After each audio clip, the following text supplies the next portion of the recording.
বর্তমানে এই হলো বাংলাদেশের অবস্থা। গরু চুরি করতো, পিস্তল লয়ে গেছে, বন্দুক লয়ে গেছে, গরু চুরি করতো, তাও আবার 27 জনে মিল্লা।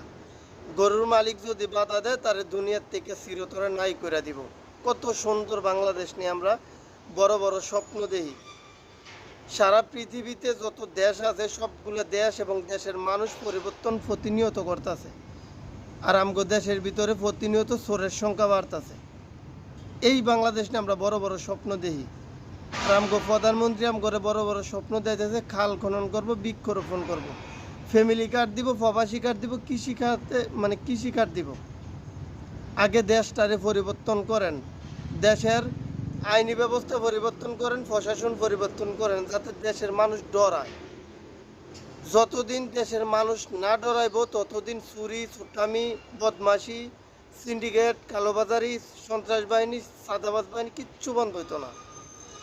আগে বিচার ব্যবস্থা পরিবর্তন করেন, প্রশাসন পরিবর্তন করেন, তারপরে তো যেটা মনে চাইটা করেন, খাল খনন করেন আর নদী খনন করেন।